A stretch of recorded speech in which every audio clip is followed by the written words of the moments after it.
Salon पर cutting कराने की सोच रहे हो तो सावधान हो जाइए, क्योंकि कहीं आप अपने घर पर कोरोना तो लेकर नहीं आ रहे हो। यह महज एक एक्सीडेंट की तरह है जिसे न तो सैलून वाला चाहता है और ना ही कटिंग और शेविंग करवाने वाला आम आदमी। इनमें से कोई भी इस बात की अपेक्षा नहीं करता है कि उसके साथ में दुर्घटना हो जाए। क्योंकि गुरुवार को खेड़ी दंतुजला का एक युवक कोरोना पॉजिटिव पाया गया। उसकी जांच रिपोर्ट पॉजिटिव आने के बाद में जब उसकी हिस्ट्री खंगाली गई तो उसने बताया कि 22 तारीख को लक्ष्मणगढ़ सीएचसी में कैंप लगा था कोरोना जांच का, जिसमें वह कोरोना जांच के लिए गया था, लेकिन उसकी जांच नहीं की गई। वापसी में आते समय उसने लक्ष्मणगढ़ की एक सैलून पर कटिंग करवाई और घर आ गया। गुरुवार को जाजोद सीएचसी पर उसकी जांच होने के बाद में वह कोरोना संक्रमित पाया गया और उसके बाद में चिकित्सा विभाग उस दुकान को ट्रेस करने में जुटा हुआ था।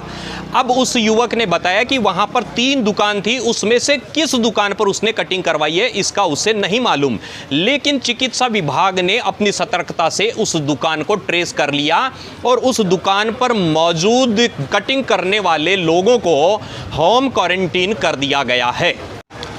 घर से निकलते ही किसी के साथ में दुर्घटना हो जाए और इसकी अपेक्षा कोई नहीं करता। ठीक वैसे ही तरह ये मामले एक दुर्घटना की तरह है जिसकी अपेक्षा न तो दुकानदार करता है और ना ही ग्राहक करता है। इससे बचा जा सकता है सिर्फ और सिर्फ अपनी सावधानी के द्वारा। जिस प्रकार से हम सावधानी रहकर दुर्घटना नहीं होने के प्रति सचेत रह सकते हैं या दुर्घटना को टाल सकते हैं, ठीक उसी तरीके से हम सावधान होकर कोरोना जैसे अवांछित संक्रमण को भी अपने साथ लाने से टाल सकते हैं।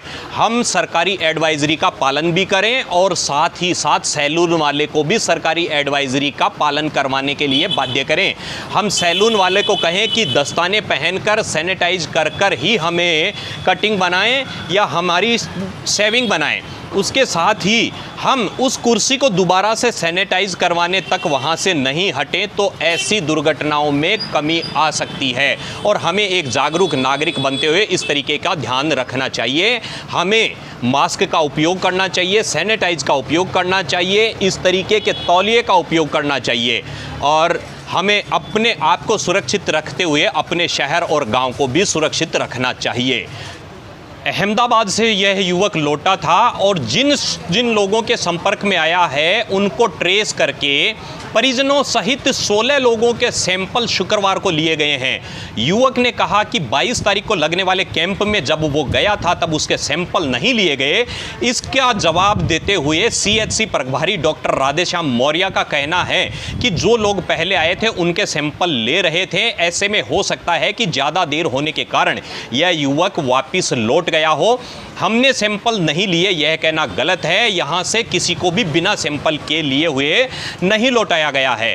हालांकि देर होने के कारण युवक खुद ही लौट गया हो यह बात जरूर राधेश्याम मौर्य मानते हैं, लेकिन चिकित्सा विभाग द्वारा किसी को लौटाया गया है इस बात से वो इनकार कर रहे हैं।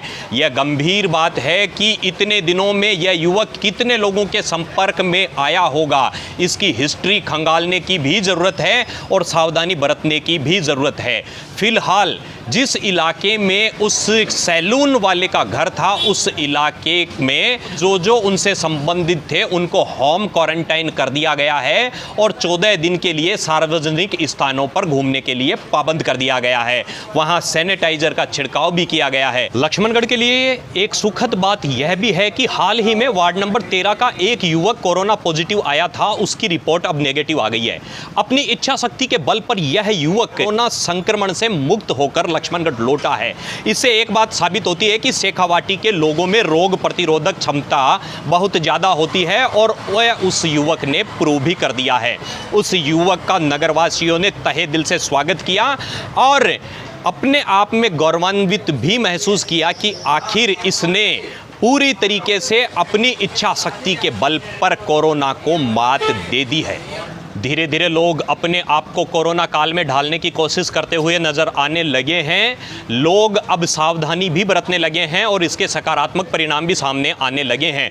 लोगों ने अब ये तय कर लिया है, अपने मन में ठान लिया है कि अगर कोरोना को हराना है तो हमें अपने आप को बदलना होगा, अपनी दिनचर्या को बदलनी होगी और जब तक कि वायरस का असर पूरी तरीके से ख़त्म नहीं हो जाए हमें सावधानी बरतनी होगी और इसी के तहत लोग अब जागरूक नजर आने लगे हैं और अपने आप को कोरोना संक्रमित इस वातावरण से बचाने के लिए नए तरीके से ढालने में लगे हुए हैं। लोगों की रोजमर्रा की जिंदगी में सैनिटाइजर से हाथ धोना शुमार होने लगा है। बार बार हाथ धोना, स्वच्छता का ध्यान रखना, मास्क लगाना आदि अपने आप ही लोगों की रोजमर्रा की जिंदगी में ढल रहा है। जी हां, मेरा देश बदल रहा है। जय हिंद।